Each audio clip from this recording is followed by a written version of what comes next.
রমজানের আগমনী বার্তা বহনকারী শাবান মাস আমাদের নিকট চলে এসেছে। আজকে শাবান মাসের প্রথম তারিখ। রমজান যেমন করে বরকতপূর্ণ মাস, তার আগে পরের দুইটা মাসও বরকতপূর্ণ মাস, বিশেষ ফজিলতপূর্ণ মাস। রমজানের পূর্ব প্রস্তুতির মাস হলো শাবান মাস। এই মাসের ফজিলত এত বেশি যে আমাদের নবী মুহাম্মদুর রাসূলুল্লাহ সাল্লাল্লাহু আলাইহি ওয়াসাল্লাম এই মাসে নিজে তো রোজা রাখতেন এবং সাহাবীদেরকে অধিক পরিমাণে রোজা রাখার নির্দেশ দিতেন এবং বেশি বেশি আমল করতেন। সাহাবায়ে কেরামকে আমল করার জন্য উৎসাহিত করতেন। কেন?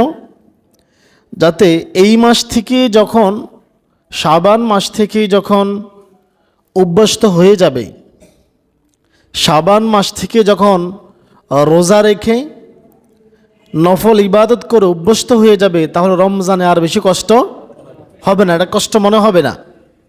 এই জন্য আগ থেকে অভ্যাস করে নেওয়া, আগ থেকে কি করে নেওয়া? অভ্যাস করে নেওয়া। এটা হচ্ছে পূর্ব প্রস্তুতির মাস। একাধিক কারণেই শাবান মাসের গুরুত্ব অনেক বেশি। আমরা গুরুত্বগুলি কোরআন সুন্নাহ থেকে সংক্ষিপ্ত পরিসরে যা পারে আলোচনা করার প্রয়াস পাবো ইনশাআল্লাহুল আজিজ। শাবান মাসের গুরুত্ব, এক নম্বর হচ্ছে শাবান মাস রমজানের আগমনী বার্তা বহন করতেছে, ঘোষণা দিচ্ছে, ইয়া মুসলিম, ইয়া উম্মতে মুহাম্মাদি, রমজান খুবই সন্নিকটে। ডেকে ডেকে বলতেছে, ইয়া মুসলমান, ইয়া মুমিন, ইয়া মুমিনাত, রমজান খুবই সন্নিকটে। রমজানের আগমনে বার্তা দিয়ে যাচ্ছি। যেমনি করে প্রধান অতিথি আসার আগে, বিশেষ অতিথি আগে প্রধান অতিথির ঘোষণা দিয়ে দেয়, খুব শীঘ্রই আপনাদের নিকট প্রধান অতিথি আসবেই, ঠিক শাবান মাস হচ্ছে বিশেষ অতিথি, রমজান হচ্ছে প্রধান অতিথি। শাবান মাস ঘোষণা দিয়ে যাচ্ছে রমজান খুবই সন্নিকটে। দুই, এই শাবান মাসে প্রতিটি বান্দার, শুধু মুসলমান নয়, শুধু হিন্দু নয়, খ্রিস্টান নয়, বৌদ্ধ নয়, যত জাতি গোষ্ঠী আছে, যত মানুষ পৃথিবীতে বসবাস করে, প্রত্যেকটি মানুষের বাৎসরিক হিসাব, সে কি কি ভালো কাজ করেছে, কি কি মন্দ কাজ করেছে, আল্লাহর কি কি নিয়ামত ভোগ করেছে, কি কি আল্লাহ নাফরমানি করেছে, কথায় কথায় আল্লাহ শিরিক করেছে, কথায় কথায় আল্লাহর কাজে বাধা দিয়েছে, সমস্ত রিপোর্টগুলি আল্লাহর নিকটে শাবান মাসে উত্থাপন করা হয়। সুবহানাল্লাহ বলবেন না? আবার এই মাস হচ্ছে নফল সিয়ামের মাস। কিসের মাস? নফল সিয়ামের মাস। ফরজ সিয়াম তো আমরা বুঝি, ফরজ তো আমরা সবাই রাখতে হবে, বাধ্য না? ফরজ তো রাখতে হবে, বাধ্য তো এটা। কিন্তু এটা হচ্ছে কি? নফল সিয়ামের মাস। এরপরে এই মাসে রয়েছে নিসফুম মিন শাবান, শাবানের মধ্যবর্তী রাত্রি, যে রাত্রিতে আল্লাহ তার সকল বান্দাদের দিকে তাকান। মুশরিক এবং মুশাহিন, হিংসা পোষণকারী, এই দুই ব্যক্তি ব্যতীত আল্লাহ সকলকে ক্ষমা করে দেবেন। এখন এই মাসের কি ফজিলত দেখেন। উসামা ইবনে যায়েদ রাদিয়াল্লাহু তাআলা আনহু বলেন, তিনি বলেন, আমি আল্লাহর নবীকে জিজ্ঞাসা করলাম, শাবান মাস আসার পরে জিজ্ঞাসা করলাম, ইয়া রাসূলুল্লাহ, আমি আপনাকে কোনো মাসে এত বেশি রোজা রাখতে দেখি নাই যত বেশি রোজা আপনি শাবান মাসে রাখেন। ইয়া রাসূলুল্লাহ, মাস তো আরও বহু আছে, কিন্তু কোনো মাসে আপনাকে এত বেশি রোজা রাখতে দেখি নাই যত বেশি রোজা আপনি শাবান মাসে রাখেন। অর্থাৎ নফল রোজার কথা বলা হয়েছে, ফরজ রোজা না। ফরজ তো ফরজ রাখতেই হবে। কোনো মাসে আপনাকে দেখি নাই আপনি এত বেশি নফল সিয়াম রাখেন যত বেশি সিয়াম আপনি শাবান মাসে রাখেন। জবাবে রাসূলুল্লাহ সাল্লাল্লাহু আলাইহি ওয়াসাল্লাম বললেন, ও উসামা শোনো, রজব এবং রমজানের মধ্যবর্তী এই মাসটি সম্পর্কে মানুষ উদাসীন থাকে। কি থাকে? রজব এবং রমজানের মধ্যবর্তী এই শাবান মাস সম্পর্কে অধিকাংশ মানুষ উদাসীন থাকে। শোনো ওসামা, এই মাসে বান্দার আমলগুলি বিশ্ব প্রতিপালকের দরবারে উত্থাপন করা হয়। আল্লাহু আকবার। হাদিসে কিন্তু খেয়াল করবেন কয়েকটা বিষয় কিন্তু আলোচনা চলে যাচ্ছে। আল্লাহ নবী বলেন এই মাসে বান্দার বাৎসরিক আমলগুলি আল্লাহর দরবারে পেশ করা হয়। আল্লাহ দেখেই তার এই বান্দা তার কত কত নিয়ামত ভোগ করেছে, কিন্তু এই তুলনায় আমলের পরিমাণ কত করছে, আমলের পরিমাণ কত করছে আল্লাহ দেখে। এই বান্দা গত এক বছরে কি কি আমল করছে, কি কি নাফরমানি করলো, আল্লাহর কাছে সব উত্থাপন করা হয়। কে খুন করলো, কে মারামারি করলো, কে চাঁদাবাজি করলো, কে কারো ঘর লুট করলো, সব কিছু উত্থাপন করা হয়। আল্লাহ সবই দেখেন। এরপর আল্লাহ নবী বলেন সুতরাং আমি এটাই ভালোবাসি, এটাই পছন্দ করি যে আমার আমলগুলি আল্লাহর দরবারে পেশ করা হবে এমন অবস্থায় যে আমি রোজা রেখেছি। সুবহানাল্লাহ বলবেন না? আমার আমলগুলি আল্লাহর দরবারে এমন অবস্থা উত্থাপন করা হবে, আল্লাহ দেখবে ও আমার এই বান্দা, আরে তুই তো গত বছর শাবান মাসে যখন আমার কাছে বাৎসরিক রিপোর্ট পেশ করা হয়েছিল তখন তো রোজা রাখছে, আর এখনও আবার তোমরা রিপোর্ট নিয়ে আসলা, এখনও যদি রোজা অবস্থায় আছে। আল্লাহু আকবার। গত বছরও ফেরেশতারা, এক বছরের ফেরেশতারা আপনাকে ছেড়ে যাবে রোজা অবস্থায়। কি অবস্থায়? আবার নতুন ফেরেশতারা ধরবে কি অবস্থায়? রোজা অবস্থায়। আল্লাহ নবী বলতেছেন এই জন্যই আমি এত বেশি রোজা রাখি যাতে আমার আমলগুলি আল্লাহর দরবারে পেশ করা হয়। ও আল্লাহ দেখবে ঠিক আছে আমার অমুক বান্দা কত বছর তো রোজা রাখছিল শাবান মাসে, আর এই বছর রোজা রাজরোজ, সে কি এই সারা বছর রোজায় রাখে? তো আল্লাহ বলবে ঠিক আছে তার আমলনামায় লিখে দাও রোজায় রাখছে, রোজায় রাখছে। আল্লাহু আকবার। আমলনামার শুরু সমাপ্তি দুইটাই কি হয়, কি দিয়ে হবে? রোজা দিয়ে হবে। ফেরেশতারা সিয়াম অবস্থায় পাবে, আবার সিয়াম অবস্থায় ছাড়বে। এই হাদিসে এই যাকে বললাম শাবান মাসের গুরুত্ব কেন বেশি, এক নম্বর হচ্ছে আল্লাহ নবী বেশি বেশি নফল রোজা রাখতেন। ওই যে ওসামা জিজ্ঞাসা করলো ইয়া রাসূলুল্লাহ আপনি যে এই মাসে বেশি বেশি রোজা রাখেন ঘটনাটা কি? আল্লাহ নবী জবাব দিলেন। এরপর আল্লাহ নবী জবাব দিলেন কি, এই মাসে বিশ্ব প্রতিপালকের দরবারে বান্দার আমলগুলি উত্থাপন করা হয়। 3, আমিও পছন্দ করি আমার আমলগুলি যখন রোজা অবস্থা আল্লাহ দরবারে উত্থাপন করা হয়। বান্দার বাৎসরিক আমল পেশ করার সময় হচ্ছে শাবান মাস। যদিও কোন দিন উত্থাপন করা হবে এটা হাদিসে বলা হয় নাই। বান্দার আমলগুলি কোন দিন আল্লাহর নিকট পেশ করা হবে এটা বলা হয় নাই। শাবান মাসের যে কোনো দিন হতে পারে, আল্লাহু আলাম। আর সাপ্তাহিক রিপোর্ট পেশ করা হয় বৃহস্পতিবার এবং সোমবার আল্লাহর নিকট পেশ করা হয়। তাই এই মাসে অধিক পরিমাণে সিয়াম রাখা আমাদের জন্য উচিত, যেহেতু আল্লাহ নবী রেখেছেন, এটা সুন্নাত। আমরা নবীর সুন্নত তো খুঁজি, কত সুন্নত খুঁজি, শুধু মিডিয়া সুন্নত খুঁজি, কষ্টের সুন্নত কিন্তু কেউ নিতে রাজি নাই। কি কথা বলেন না? কষ্টের সুন্নত কেউ নিতে রাজি নাই। ও আল্লাহ নবী বেশি বেশি লাউ খেতে পছন্দ করতেন, না লাউ খানা সুন্নত, ওমা গোমা লাউ খানা সুন্নত। মিষ্টি খেতে পছন্দ করতেন, না মিষ্টি খানা সুন্নত। তো আল্লাহ নবী তো যুদ্ধের মাঠে যাই, দান্দার মোবারক শহীদ হয়েছে, আমরাও করেন না, দেখি না, আমরাও করেন না সুন্নতিটা আদায়। শুধু মিডিয়া সুন্নত যেটা আমাদের পক্ষে হেঁটে সুন্নত, বাকিটি এগুলোর পক্ষে আসলে আপনি বিরোধিতা শুরু করে দেন। এই ইসলাম জঙ্গিবাদ, ইসলামে এটা হয়েছে, এটা অমানবিক। শুধু মিডিয়া সুন্নত মানলে হবে? আরও সুন্নত আছে না? কথা বলেন না। আল্লাহ নবীকে অসুস্থ হয়ে দেখতে যেতেন, তার সেবা করতেন, আমরা গেছি, এটাও তো সুন্নত। আল্লাহ নবী তো দিনের পর দিন উপবাস ছিলেন, আপনি কয়দিন উপবাস থাকেন বলেন? ঘরে খাবার ছিল না। সব যদি সুন্নত হয় আমরা কোনটা মানবেন বলেন? কি আল্লাহ নবী রাষ্ট্রনেতা হয়েছে কিনা? তো এটাও তো সুন্নত, আপনি এটা করেন না কেন? ও এবার তো গায়ে লাগিয়েছে, কি বললেন এটা সুন্নত না? লাউ খানা সুন্নত, মিষ্টি খানা সুন্নত, আল্লাহ নবীর মতো মাথায় টুপি দেওয়া সুন্নত, লম্বা পাঞ্জাবি গায়ে দেওয়া সুন্নত, তো রাষ্ট্র পরিচালনা করছে, এটা সুন্নত না? আজকে আমরা বুঝি রাষ্ট্র কেন, ইসলামী রাষ্ট্র দরকার, কেন মুসলিম শাসক প্রয়োজন, আমাদের ভারতের দিকে তাকান। ভারতের শাসকগুলি কি হিন্দুত্ববাদী না? আজকে মুসলমানদের যার তার বাড়ি ভাঙতেছে, যার তার মানে যেখানে সেখানে মসজিদ ইচ্ছা হইতেছে কয়টা রামের মন্দির আছিল, এটা তমুকের মন্দির আছিল, মসজিদের নিচে বলে সারা পৃথিবীর মানুষ মাটির নিচে ধন সম্পদ খোঁজে। কি খোঁজে? ধন সম্পদ খোঁজে। কথায় স্বর্ণ আছে, কথায় তেল আছে, কথায় গ্যাস আছে। আর ভারতের হিন্দুত্ববাদী একটা দেশ, একটা নিকৃষ্ট মানের দেশ, তারা মাটির নিচে মসজিদের নিচে যায় মন্দির খোঁজে। কথা কি দেখছেন?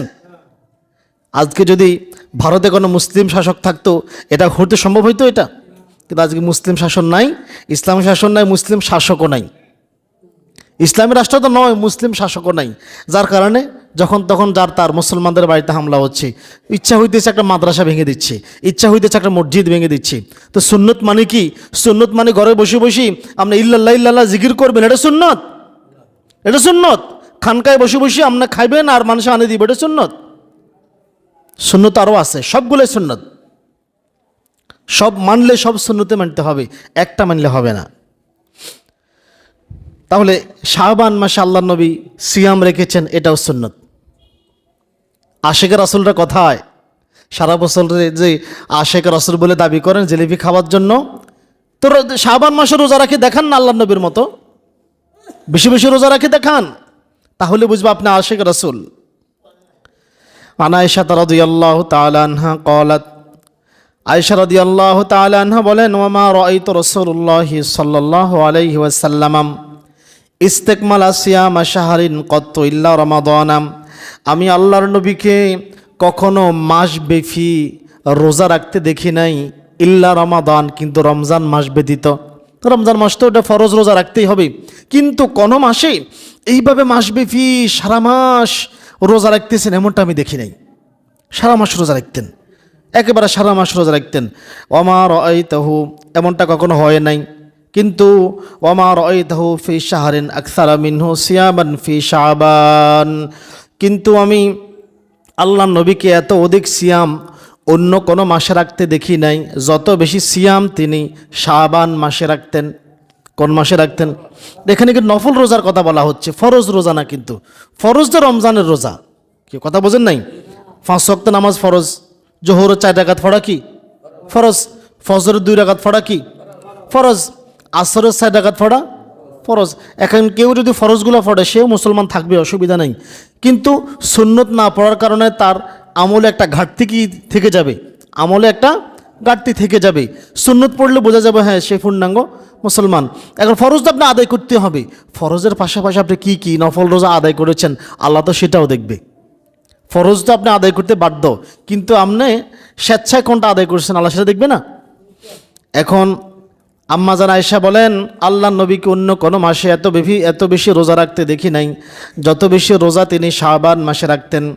ওয়াফি রিওয়ায়াতিন, অফর রায়াতে রয়েছে কানা ইয়াসুমু শাবান ইল্লা কলিলাম, আল্লাহ নবী শাবান মাস ব্যাপী সারা মাস রোজা রাখতেই থাকতেন, মনে হচ্ছে রোজা ছাড়বেন না, কিন্তু ইল্লা কলিলাম, রমজান আসার পূর্বে কয়েকদিন রোজা ছেড়ে দিতেন, মানে রমজানের সাথে যাতে একত্রিত না হয়, যাতে কেউ এটা মনে না করে যে আল্লাহ নবী 2 মাস রোজা রাখছেন, 2 মাস রোজা রাখা ফরজ, এটা যাতে কেউ মনে না করে। এই জন্য আল্লাহ নবী রমজান আসার কয়েকদিন আগে, 4-5 দিন আগে রোজা ছেড়ে দিতেন। কত সুন্দর সিস্টেম! রাসূল সাল্লাল্লাহু আলাইহি ওয়াসাল্লাম এভাবে শাবান মাসে বেশি বেশি রোজা রেখেছেন। অতএব এই মাসে শাবানের নিয়তে, কিসের নিয়তে? শাবানের নিয়তে বেশি বেশি নফল রোজা আদায় করাই সুন্নত। এই মাসে রোজা রাখা সুন্নত, কিন্তু আমাদের দেশে কে জানি বলে দিছে শাবানের নিয়তে হালুয়া রুটি খাইতে হবে। কিউ আল্লাহ নবী ধান মোবারক শহীদ হয়েছে, এই জন্য হালুয়া রুটি খাইছেন। কিন্তু রুটি তো আরবদের এমনিই খাবার, আরবরা কি খায়? রুটি খায় না? তো রুটি গোস্ত দিয়ে খাইতে পারে, ফাইস দিয়ে খাইতে পারে, হালুয়া দিয়ে খাইতে পারে, আমরা তো চা দিয়েও সবাই খাই, ঠিক আছে না? ওই সময় চা আবিষ্কার হয় নাই, এখন চা খাইতেছি আমরা। এরপর আল্লাহ নবীর দান মোবারক শহীদ হয়েছে উহুদের যুদ্ধে 3য় হিজরির শাওয়াল মাসের 11 তারিখ। আমরা 2 মাস আগে শোক পালন করি, হয়েছে এটা? আপনার বাপ এখনো মরে নাই, আমরা 2 মাস আগে শোক পালন করবেন? হ্যাঁ, 2 মাস আগে কান্দে নিবেন? এই যে হালুয়া রুটি খাওয়া নিয়ে কি একটা হুলস্থুল কাজ কারবার, শাবান দিয়েছে শাবান। আবার আরও একটা কথা, এই ছোটোবেলায় শুনতাম আর কি এই সমস্ত কথাবার্তাগুলো। কি কথা? এই যারা কোরবানি দেয় তারা নাকি শাবান দেওয়া লাগে। তো শাবান মানে কি হালুয়া রুটি খাওয়া লাগে। আচ্ছা, 4 মাস পরের শাবান মাস থেকে 4 মাস পরে হচ্ছে কোরবানির মাস। এখন 4 মাস আগের শাবান মাসের সাথে কোরবানির কি সম্পর্ক বলেন? কি সম্পর্ক থাকতে পারে? হায় হায়, এগুলো বললে তো আমরা অনেকে মনোকষ্ট নেই। মনোকষ্ট নেওয়ার তো কিছু না।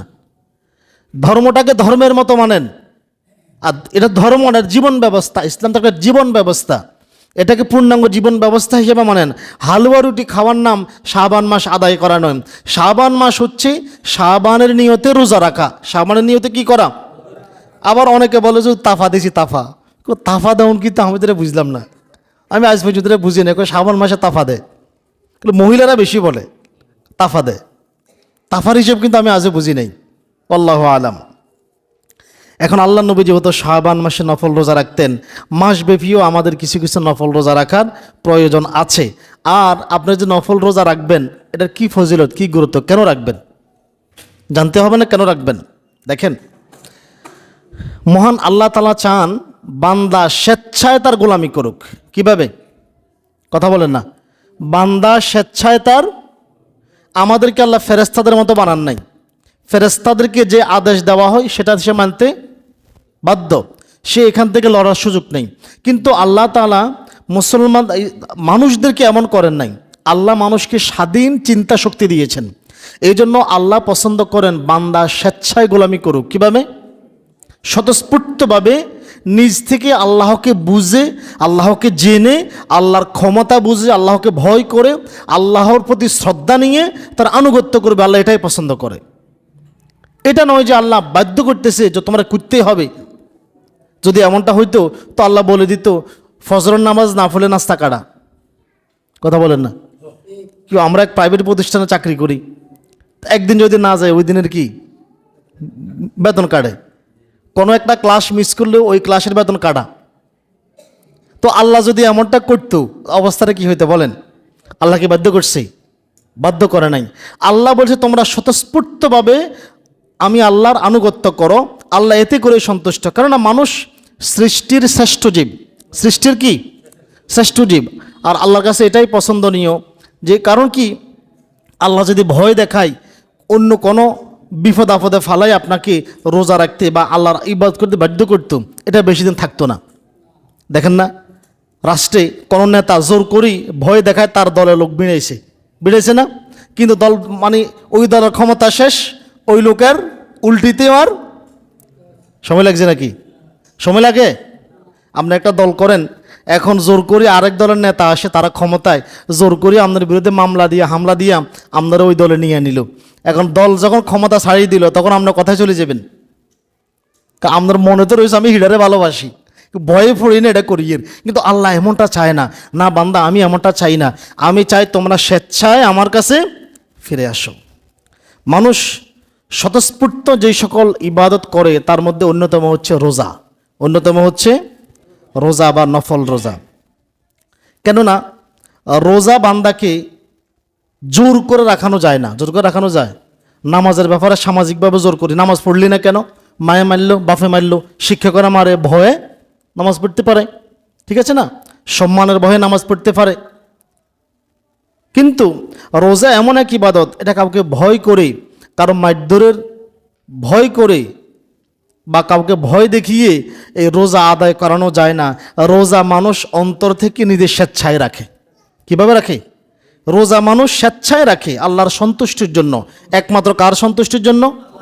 আল্লাহর সন্তুষ্টির জন্য। আবু উমামা বাহিলি রাদিয়াল্লাহু তাআলা আনহু বলেন, আমি একদা আল্লাহ নবীকে জিজ্ঞাসা করলাম, আল্লাহ নবীকে বললাম, ইয়া রাসূলুল্লাহ, আমাকে এমন একটা আমলের কথা বলেন, এমন একটা আমলের নির্দেশ দেন যা আমি আপনার নির্দেশক্রমে পালন করব এবং জান্নাতি হয়ে যাব।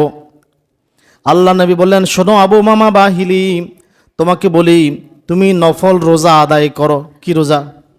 নফল রোজা আদায় করো। কেননা সিয়ামের রোজার সমতুল্য কোনো ইবাদত হতে পারে না। আল্লাহু আকবার। কোনো ইবাদত রোজার সমতুল্য হতে পারে না। নামাজ পড়েন, নামাজটা ওই যে বললাম সম্মানের ভয়ে পড়তে পারেন, বুড়ো হয়ে গেছে, দাঁড়ি ফাঁক ধরে গেছে, দাঁড়ে সাদা হয়ে গেছে, দোকানে বসে থাকলে মানুষ কি বলবে? ছোট ছোট ছেলেরা শিক্ষকের ভয়ে, পিতামাতার মায়ের ভয়ে নামাজ পড়তে পারে, কিন্তু রোজা কি এমন? রোজা কি এমন? এরপরে হজ করেন, টাকা পয়সা আছে মানুষকে দেখানোর জন্য, হাজে টাইটেলের জন্য করতেই পারে। জাকাত দেন, দানবীর বলবে, করতেই পারেন। কিন্তু রোজা এমন এক ইবাদত, এটা কাউকে দেখানো যায়? দেখানো যায়? কেউ কখনো দেখাইতে পারছেন আমি রোজা রাখছি? পারবেন না। এই জন্য আল্লাহ নবী বলেছেন রোজার সমতুল্য কোনো ইবাদত নেই। আল্লাহকে সন্তুষ্ট করার সবচাইতে বড় মাধ্যম হচ্ছে রোজা। এটা এক ব্যতিক্রমী এক ইবাদত। সিয়াম হচ্ছে, রোজা হচ্ছে এক ব্যতিক্রমী ইবাদত। সিয়াম পালনে আল্লাহ যত সন্তুষ্ট হন, অন্য কোনো ইবাদত অত সন্তুষ্ট হয় না। কারণ সিয়াম আল্লাহর জন্য রাখা হয়। কার জন্য রাখা হয়? আল্লাহর জন্য রাখা হয়। আর এই জন্য সিয়ামের পুরস্কারটাও আল্লাহ দিবেন। আর যারা নফল রোজা আদায় করবে, একদিন নফল রোজা আদায় করলে তার পুরস্কারটা কি দেখেন, আল্লাহ নবী কত সুন্দর বলতেছেন তার পুরস্কারটা কি হবে। একদিন নফল রোজা আদায় করলেন, আল্লাহ আপনাকে পুরস্কার স্বরূপ কি দিবে। আনাবি সাইদ আল খুদরি রাদিয়াল্লাহু তাআলা আনহু বলেন, ক্বালা সামি'তু রাসূলুল্লাহি সাল্লাল্লাহু আলাইহি ওয়াসাল্লাম ইয়াকুলু, আমি আল্লাহর নবীকে বলতে শুনেছি, তিনি বলেন, মান সামা ইয়াওমান ফি সাবিলিল্লাহ, যেই ব্যক্তি আল্লাহর সন্তুষ্টির জন্য একটি নফল রোজা রাখবে। কয়টি? যে আল্লাহর সন্তুষ্টির জন্য একটি নফল রোজা রাখবে, বা'আদাল্লাহু ওয়াজহাহু আনিন নার, আল্লাহ তার চেহারাকে, আল্লাহ তাকে জাহান্নাম থেকে দূরে রাখবেন। কত পরিমাণ দূরে রাখবেন? ৭০ খরিফা, ৭০ বছরের রাস্তা। আল্লাহু আকবার। ৭০ বছর রাস্তা পর্যন্ত। আজকে যদি বাংলাদেশ থেকে হাঁটা শুরু করি, এই পৃথিবীটার চক্কর দিয়ে আসতে ৭০ বছর লাগবে না। হাঁটি হাঁটি গেলেও ৭০ বছর লাগবে না। একদিন যদি কেউ রোজা রাখে, আল্লাহ তাআলা, আল্লাহ নবী বলতেছেন, আল্লাহ তাকে জাহান্নাম থেকে ৭০ বছর দূরে রাখবেন। এখানে হাদিসে বলা হয়েছে ৭০ খরিফা, ৭০ মিআতা বলে নাই। মিআতা অর্থ তো বছর, মিআতা অর্থ কি? কিন্তু এখানে খরিফা কেন বললেন? খরিফা বলার একটা হেকমত আছে। কি হেকমত আছে জানেন? শীত এবং গ্রীষ্মের মধ্যবর্তী যে মৌসুমটা, এই মৌসুমটা হচ্ছে আরবদের জন্য এই সময় ফল ফাঁকে, তারা ফল উত্তোলন করে, ফল কাটে, তাদের আর্থিক অবস্থা সবল থাকে। যেমন আমরা বৎসর বোঝানোর জন্য আছে মাঘ মাসে। মাঘ মাস বলতে কি বোঝায়? কি বোঝান না? মাঘ মাস বলতে কি বোঝায়? বছর বুঝাই না আমরা? আচ্ছা, সামনের মাঘ মাসে বা বৈশাখ মাসে, এটা বলতে আমরা কি বুঝাই? বৎসর হিসাব করি না আমরা। এই আল্লাহ নবী খরিফা বলতে বুঝিয়েছেন এটাই। খরিফা বলতে এটাই বুঝিয়েছেন যে খরিফা মানে হচ্ছে যারা নফল রোজা রাখে তারা সচ্ছল, তারা সবল মানুষ। আল্লাহু আকবার। তারা হচ্ছেন সচ্ছল এবং সবল। আর অপর হাদিসে রয়েছে হযরতে আবু মামা বাহিলি রাদিয়াল্লাহু তাআলা আনহু বলেন, রাসূল সাল্লাল্লাহু আলাইহি ওয়াসাল্লাম বলেছেন, যে ব্যক্তি আল্লাহর সন্তুষ্টির জন্য একদিন নফল রোজা আদায় করবে, আল্লাহ তার এবং জাহান্নামের মাঝে একটা গর্ত তৈরি করে দিবেন, অর্থাৎ একটা ফাঁকা জায়গা, একটা স্পেস তৈরি করে দিবেন, যার দূরত্ব হবে দুনিয়া থেকে আসমান পর্যন্ত। আল্লাহু আকবার। দুনিয়া থেকে পৃথিবীর মানুষ কি এখন আসমান স্পর্শ করতে পারছে? আসমান স্পর্শ করতে পারছে? আরে আমাদের সৌরজগৎ তো এখনো বাইরে, এখন আমাদের গ্যালাক্সি তো আমরা এখন আমাদের গ্যালাক্সিকে ত্যাগ করতে পারি নাই। কবে আমরা আসমান ছুব? এমন একটা খালি জায়গা আল্লাহ তৈরি করে দিবে, অর্থাৎ জাহান্নামের আগুন, মনে করেন জাহান্নামের আগুন জ্বলতেছে কোথায়? অ্যান্ড্রোমেডা গ্যালাক্সিতে, আমাদের গ্যালাক্সির পাশের গ্যালাক্সি। তো ওই আগুনের তাপ কি আমরা পাবো? আমাদের শরীরে আসবে? কাল্লা, কখনো আসবে না। অর্থাৎ জাহান্নামের আগুন তাকে স্পর্শ করবে না, তার আশপাশেও আসবে না, অর্থাৎ তার জাহান্নামে যাওয়া অসম্ভব ব্যাপার। সুতরাং আল্লাহ চান বান্দা স্বেচ্ছায় তার গোলামি করুক, আল্লাহ বাধ্য করে না, কোনো বান্দাকে বাধ্য করে না। যদি আল্লাহ ঠিকই বাধ্য করত, তাহলে পৃথিবীতে একটা মুনাফিক, একটা মুশরিক, একটা কাফির, একটা হিন্দু, একটা বৌদ্ধ, খ্রিস্টান থাকতো না। সবাইকে বাধ্যগতভাবে আল্লাহর আইন মানতে বাধ্য হতো। কিন্তু আল্লাহ মানুষকে জ্ঞান দিয়েছেন, মানুষ বুদ্ধিমান প্রাণী, এই জন্য আল্লাহ মানুষকে পরীক্ষায় ফেলেছেন। কেউ বলে না আল্লাহ যেমন আছে এমন আছি, বলে না এমনে? কত বড় ধোঁকাবাজ। আল্লাহ আপনাকে জ্ঞান দিয়েছে, স্বাধীন চিন্তা শক্তি দিয়েছে, আপনি ইচ্ছামতো চিন্তা করতে পারেন। ফেরেশতারা নিজের ইচ্ছামতো চিন্তা করতে পারে না। যারে যে দায়িত্ব দিয়েছে সে ওইটাই করবে, তার দায়িত্ব খেলাফ করার কোনো সুযোগ নেই। কিন্তু মানুষকে আল্লাহ স্বাধীন চিন্তা শক্তি দিয়েছে, সে স্বাধীনভাবে চিন্তা করে বিদায় তাকে আল্লাহ পরীক্ষায় ফেলে। আল্লাহ এই জন্য বলেছেন আমাকে ভয় করবা, স্বেচ্ছায় তুমি নিজ থেকে যথাযথ ভয় করবা, সত্যিকারের ভয় করবা। আল্লাহ তাআলা কোরআনুল কারীমে বলেন, ইয়া আইয়ুহাল্লাযীনা আমানুত্তাকুল্লাহ, হে ঈমানদারগণ তোমরা আল্লাহকে ভয় করো। কাকে ভয় করো? কথা বলেন, কাকে ভয় করো? আল্লাহকে ভয় করো। কিভাবে ভয় করবা? হাক্কা তুকাতিহি, সত্যিকারের ভয়। কেমন ভয়? ওই যে এমন ভয় নয়, এখন এই রাজনৈতিক দলের অমুক দল ক্ষমতায়, তো হেদের সাথে লিয়ে যোগ করি, হেদের দলে যোগ দিলাম, কিন্তু দল যখন ক্ষমতা থেকে নামে গেল আমিও দল ফাল্টাই ফেললাম। এমন ভয়ের আমার দরকার নাই বান্দা, কারণ আমি আল্লাহ চিরঞ্জীব, আমি শুরুতে ছিলাম শেষ পর্যন্ত থাকবো। আল্লাহ বলতেছেন আল্লাহ চিরঞ্জীব, তোমরা সবাই ধ্বংসশীল। আমরা হচ্ছে নশ্বর, আল্লাহ হচ্ছে ঈশ্বর, আল্লাহ থেকে যাবে। অতএব আল্লাহ পাল্টানোর কোনো সুযোগ আছে নাকি? আল্লাহ পাল্টানোর কোনো সুযোগ নাই। এজন্য আল্লাহ তাআলা বলতেছেন হাক্কা তুকাতিহি, সত্যিকারের ভয় করো, যথাযথ পর্যায়ের ভয় করো, আল্লাহকে যেভাবে ভয় করা উচিত। এরপরে বলতেছেন ওয়ালা তামুতুন্না, খবরদার তোমরা আল্লাহকে ভয় করার পরে মৃত্যুবরণ করিও না ইল্লা ওয়া আনতুম মুসলিমুন, মুসলমান হওয়া ব্যতীত। কি হওয়া ব্যতীত? মুসলমান হওয়া ব্যতীত তোমরা কেউ মৃত্যুবরণ করতে। দেখেন আল্লাহ মৃত্যুও নিষেধ করছে। বাঁচবেন যে আমরা তো বাঁচার চিন্তা করেন, মরা তো লাগবেই, কিন্তু আল্লাহ মৃত্যুও নিষেধ করছে মুসলমান হওয়া ব্যতীত। মরাও নিষেধ, বাঁচা তো পরের বিষয়। আল্লাহ তাআলা অন্যত্র বলতেছেন ফাত্তাকুল্লাহ মাস্তাতাতুম, তোমরা আল্লাহকে যথাযথ ভয় করো, সর্বোচ্চ পর্যায়ের ভয় করো। আল্লাহ এখানে সত্যিকারের ভয়, যথাযথ ভয়ের কথা বলেছেন, যা মানুষ স্বেচ্ছায় আদায় করে। কিভাবে? স্বেচ্ছায়, নিজের বুদ্ধি খাটিয়ে বুঝে শুনে তারপরে তাকে ভয় করে, এটা হচ্ছে যথাযথ ভয়। আল্লাহ জোর করে কারো কাছ থেকে আনুগত্য নেন না, যথাযথ ভয় করবেন। সর্বশেষ একটা হাদিস, এই হাদিসটা হচ্ছে সাওমে দাওয়াদি, সারা বছর রোজা রাখা সম্পর্কে একটু সংক্ষিপ্ত ধারণা দিয়ে আমরা ইনশাল্লাহ নামাজের দিকে চলে যাব। আল্লাহর নিকট সবচাইতে প্রিয় নফল রোজা হচ্ছে দাউদ আলাইহিস সালামের রোজা। কার রোজা? এবং প্রিয় নফল নামাজ হচ্ছে দাউদ আলাইহিস সালামের নামাজ। তো বলবেন যে হুজুর তাহলে আমাদের নবীরটা কি হবে? আমাদের নবীরটা কি হবে? বিশাল প্রশ্ন না? আমার নবী তো হাবিবুল্লাহ, আল্লাহর সবচেয়ে প্রিয়, খাতামুন নবিয়িন রাহমাতুল লিল আলামিন। উনি যে নফল রোজা রাখছে, উনি যে বিভিন্ন সময় ভোর রাত্রে তাহাজ্জুদ আদায় করছে, এইগুলিকে আল্লাহর কাছে প্রিয় নয়? এইগুলিও প্রিয়। কেন? আল্লাহ নবী সাল্লাল্লাহু আলাইহি সাল্লাম ওই দাউদ আলাইহিস সালাম যেভাবে নফল রোজা আদায় করতেন, নফল সিয়াম আদায় করতেন, নফল সালাত আদায় করতেন, তিনিও সেভাবে আদায় করতেন।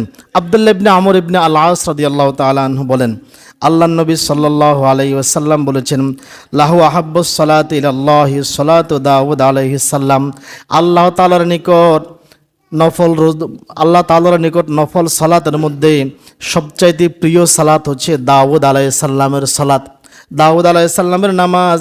ওয়াহাব্বুস সিয়াম ইলাল্লাহি সিয়ামু দাউদ আলাইহিস সালাম, এবং আল্লাহর নিকট নফল সিয়ামের মধ্যে সবচাইতে প্রিয় নফল সিয়াম বা নফল রোজা হচ্ছে দাউদ আলাইহিস সালামের রোজা।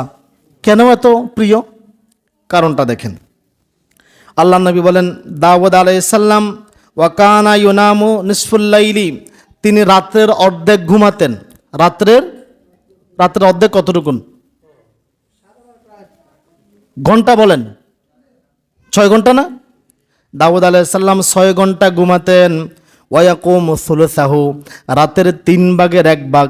রাতের 3 ভাগের 1 ভাগ কয় ঘন্টা হয়? 4 ঘন্টা। কয় ঘন্টা হয়? 4 ঘন্টা নি হয়? 4 ঘন্টা না, 3 4 12 না। রাতের 3 ভাগের 1 ভাগ তিনি দাঁড়িয়ে দাঁড়িয়ে আল্লাহর গোলামি করতেন। ঠিক আল্লাহর নবীর নামাজটাও, তাহাজ্জুদ নামাজটাও এই সিস্টেমের ছিল। রাত্রে 3 ভাগের 1 ভাগ নফল নামাজ আদায় করতেন, অতঃপর ওয়ায়ুনাম সুদুসাহু, আবার 2 ঘন্টা ঘুমাতেন। আবার 6/1 ঘুমাইতেন। 6/1 কয় ঘন্টা হয়? 2 ঘন্টা। আজকে আধুনিক বিজ্ঞান বলে একজন মানুষ সুস্থ থাকার জন্য কয় ঘন্টা ঘুমের প্রয়োজন? এ হাদিসে মিলছে নি এটা? রাতের অর্ধেক ঘুমাইতেন, এরপরে উঠে রাতের 3/1 আমল করতেন, 4 ঘন্টা চলে গেল, আবার 2 ঘন্টা ঘুমাইতেন, কয় ঘন্টা হয়েছে? 8 ঘন্টা হয়েছে। কয় ঘন্টা হয়েছে? আমরা কি সিস্টেম মানি? তো না মানলে ডায়াবেটিস তো হবেই। আমি নিজে তো মানতে পারি না, আপনাদেরকে কি বলবো? আমিও তো ঘুমাইতে ঘুমাইতে দেরি হয়ে যায়। এরপর আল্লাহ নবী বলেন ওয়ায়াসুমু ইয়াওমান ওয়ায়ুফতিরু ইয়াওমা। দাউদ আলাইহিস সালাম একদিন রোজা রাখতেন, একদিন রোজা ছেড়ে দিতেন। মানে আজকে রোজা রাখতেন, পরের দিন ছেড়ে দিতেন, আবার পরের দিন রাখতেন, আবার পরের দিন ছেড়ে দিতেন। এইভাবে দাউদ আলাইহিস সালাম 6 মাস রোজা রাখতেন আর 6 মাস রোজা ছেড়ে দিতেন। অতএব এর দ্বারা বোঝা যায় পূর্ববর্তী নবীরাও নামাজ আদায় করতেন, পূর্ববর্তী নবীরাও রোজা আদায় করতেন, কিন্তু তাদের সাথে আমাদের রোজা নামাজের কিন্তু পার্থক্য ছিল এবং আছে। আল্লাহ তাআলা আমাদেরকে শাবান মাসের পূর্ণ ফজিলত এবং শাবান মাসের সবগুলি আমল পরিপূর্ণভাবে আদায় করা তৌফিক দান করুক। সকলে বলি আমিন।